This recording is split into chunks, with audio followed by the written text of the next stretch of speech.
আসসালামু আলাইকুম। কেমন আছো সবাই? আশা করি আল্লাহর রহমতে সবাই ভালো আছো। তো আর কথা না বাড়িয়ে চল শুরু করি আজকের গল্প। আজকের গল্পের নাম কালকের মেসেজ। এটি গল্পের ফর্ম পর্ব। তাহলে চলুন শুরু করা যাক। আয়েশা রেগে বলল, তুই একদম অসহা। রাফি হেসে বলল, ভয় পাস না, কিছু হলে আমি আছি। আয়েশা একটু হেসে বলল, জানি প্রিন্ট ঠিক ওয়ার্ডটা এমন 7 মিনিট। আয়েশা স্কুলের গেটে দাঁড়িয়ে, রাফি পাশ। আয়েশা বারবার ঘড়ি দেখছে। রাফি বলল, ঘড়ির দিকে এত তাকাস না, ও লজ্জা পেয়ে বন্ধ হয়ে যাবে। আয়েশা হাসতে যাচ্ছিল। ঠিক তখনই স্কুলের গেটের সামনে একটি ছেলে এসে দাঁড়াল। তার নাম সাদ। সে ভাদ্রভাবে একজন শিক্ষককে সালাম দিয়ে কিছু জিজ্ঞেস করল। তারপর শিক্ষকের নির্দেশে আয়েশার দিকে এগিয়ে এল। সাদ বলল, আপনি কি আয়েশা? আয়েশা অবাক হয়ে বলল, জি, কিন্তু আপনি আমাকে কিভাবে চেনেন? সাদ কিছুক্ষণ চুপ করে থেকে বলল, আমি আপনাকে চিনি না, তবে আপনার জন্য একটা জিনিস দেওয়া হয়েছে। সে একটি ছোট খাম এগিয়ে দিল। আয়েশা খামটা নিল। রাফি সঙ্গে সঙ্গে বলল, ভাই, খামটা দিয়ে পালাবেন না কিন্তু, আমরা খুব কৌতূহলী মানুষ। সাদ মুচকি হাসল। আপনার বন্ধুটি বেশ মজার। রাফি বলল, ধন্যবাদ, তবে আমার প্রশংসার ফি আছে। আয়েশা বলল, চুপ কর। সাদ চলে গেল। আয়েশা খামটা খুলল। ভেতরে ছোট একটি কাগজ। তাতে লেখা, আজ সন্ধ্যা লুটার আগে রাফিকে বিশ্বাস করে কোনো গোপন কথা বলো না।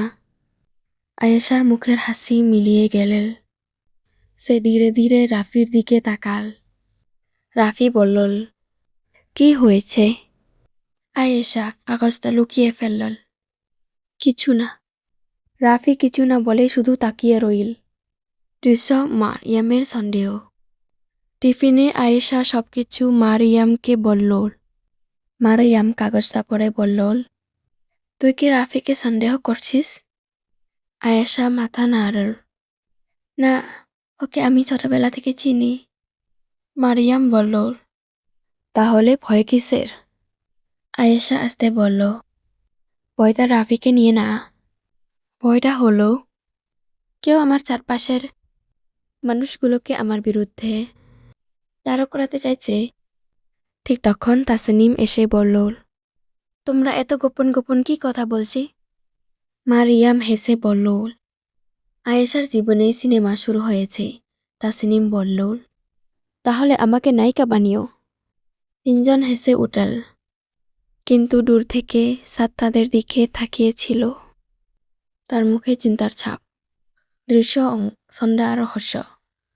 সন্ধ্যাকাল এসে আয়েশা নিজের ঘরে বসে পড়ছিল। মা পাশের ঘর থেকে বললেন, মা, নামাজের সময় হয়ে গেছে। আয়েশা বলল, জি মা, আসছি। সে ফোনটা টেবিলে রাখল। ঠিক নোটা তিন। আবার সেই অচেনা নম্বর। আয়েশা মেসেজেস খুলল। আজ তুমি রাফিকে সন্দেহ করনিও। ভালো করেছ। আয়েশার বুক কেঁপে উঠল। তারপর দ্বিতীয় মেসেজ। কারণ রাফি তোমার সঙ্গে বিশ্বাসঘাতকতা করেনি। আয়েশা শাস্তীয় নিঃশ্বাস ফেলল। কিন্তু পরের লাইনটা দেখে তার চোখ বড় হয়ে গেল। কিন্তু সে তোমার কাছ থেকে একটা সত্য লুকিয়েছে। আয়েশা সঙ্গে সঙ্গে রাফিকে ফোন করল। রাফি ফোন ধরল না। আয়েশা আবার ফোন করল। কোনো উত্তর নেই। ঠিক তখন রাফির কাছ থেকে একটি মেসেজ এল। আয়েশা, আমাকে এখন ফোন করিস না। আমি সবকিছু বুঝতে পেরেছি। আয়েশা দ্রুত লিখল, কি বুঝেছিস? কিছুক্ষণ পর উত্তর এল, যে মানুষটা তোকে মেসেজ করছে সে আমাদের খুব কাছের কেউ। আয়েশার হাত থেমে গেল। ঠিক তখনই তার ফোনে অচেনা নম্বর থেকে আরেকটি মেসেজ এল। রাফি সত্যি বলেছে, কিন্তু সে এখনো জানে না আমিও তার সম্পর্কে সব জানিছি। আয়েশা স্ক্রিনের দিকে তাকিয়ে রইল। তারপর শেষে মেসেজটি এল আগামীকাল সকাল 8টা 안녕과 মিনিটে সাধককে একা অনুসরণ করবই কাউকে বলবে মানা আয়েশার মনে প্রশ্ন জাগল সাতকে সে কি সাহায্য করতে এসেছে নাকি এই রহস্যের অংশ আর অচেনা নম্বরের মানুষটাই বা কে ছবে